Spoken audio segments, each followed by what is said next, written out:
அனைவருக்கும் வணக்கம். என் பேர் சானந்தனா. தேவகோட்டை செல்வன் மாணிக்க வாசம் நடுநிலைப் பள்ளியில் 7ஆம் வகுப்பு படிக்கிறேன். நான் படிச்சிருந்த கதை பேர் அசோக மன்னர்.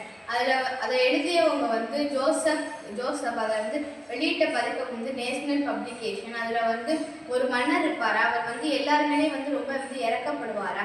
அவர் யார் ஏழைகளுக்கெல்லாம் ரொம்ப உதவி செய்வாரா. அப்போ ஒருத்தர் மன்னர்கிட்ட அழுவாரா, நான் எனக்கு சாப்பிட்றதுக்கு எதுவுமே இல்லை, என்னோட குழந்தைகளும் மனைவியும் ரொம்ப சோகத்தில் இருக்காங்க அப்படின்னு சொல்லுவாங்க. அதோட அரசர் அவங்க சொன்னா அவங்களுக்கு 10 மூட்டை அரிசியும் 20 பொற்காசுகளும் கொடுப்பாங்களாம். அதோட அதை பற்றி அந்த பக்கத்து ஊரில் உள்ளவங்களாம் பேசிட்டு இருப்பாங்களாம். அவங்க சொல்லுவாங்களா, மன்னர் ரொம்ப நல்லவர், அவர் இரக்க மனம் கொண்டவர், எல்லாருக்கும் உதவி செய்கிறாரு அப்படின்னு சொல்லி பேசுவாங்களா. அதை பக்கத்தில் நின்று ஒரு பையன் கேட்டுருவானா. அந்த பையன் ரொம்ப சோம்பேறியா இருப்பானா. அவங்க அம்மா இறந்துருவாங்களா. அவங்க அம்மா ரொம்ப கஷ்டப்பட்டு அவனை வளர்ப்பாங்களா. ஆனால் அவன் வேலைக்கே போக மாட்டானா. அவங்க அம்மா நீ வேலைக்கு போகலாம்ல அப்படின்னு சொல்லுவாங்க. ஆனால் கேட்கவே மாட்டானா. கொஞ்ச நாள்ல அவங்க அம்மாவுக்கு முடியாமல் வந்துடுமா. அதோட அவங்க பெட்டில் படுத்துருவாளா. ஆனால் அதெல்லாம் அவன் பார்க்காம, அம்மா எனக்கு சாப்பாடு கொடுங்க, சோறு கொடுங்க அப்படின்னு கேட்பானா. அவங்க அம்மா என்னால் எதுவும் முடியல, ஏதாவது வேலைக்கு போ அப்படின்னு சொல்லுவானா. ஆனால் அவன் கேட்கவே மாட்டானா.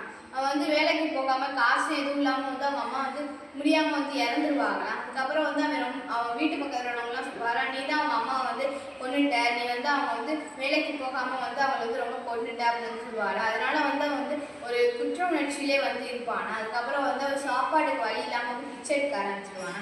அந்த பெரியவர்கள்லாம் அவன் பிச்சை எடுக்கலாம் தான் வருவானா. அப்போதான் அவங்க சொல்றதை அவன் கேட்பானா. அதோட அவன் சரி நம்ம அசோக மன்னர்கிட்ட போவோம், அங்கே போயிட்டு நமக்கு தேவையான உதவி கேட்டால் மன்னர் செய்வார் அப்படின்னு ஒரு நம்பிக்கையில் போவானா. அங்கே ரொம்ப தூரம் இருக்கும். அதனால அவன் சாப்பாடு எதுவுமே இல்லாமல் போவானா. அவன் தண்ணியை மட்டும் பக்கத்தில் எங்கேயாச்சும் இருந்தால் குடிச்சுக்குவானா. பசியை பொறுத்துக்கிட்டு கால் வழியெல்லாம் பொருட்படுத்தாமல் போயிட்டு இருப்பானா. அப்போ ஒருத்தர் பார்ப்பாரா. அவர் ரொம்ப சாமியாடி வேஷத்தில் இருப்பாரா.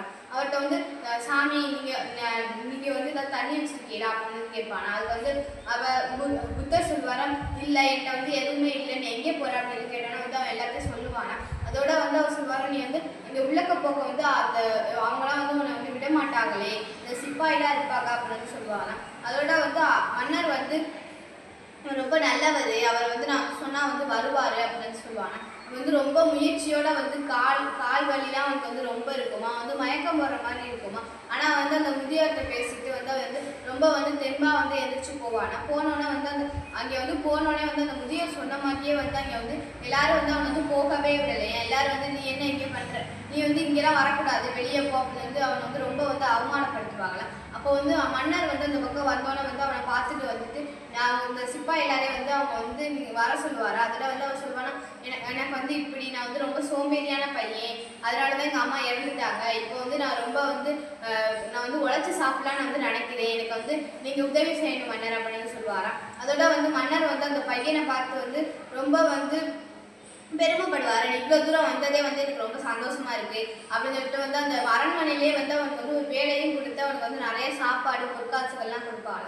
இதுல என்ன தெரிஞ்சுக்கிட்டோம் அப்படின்னா நம்ம ஒரு செயலை செய்யணும் அப்படின்னா விடாமுயற்சியோட அந்த செயலை செயல்படணும்.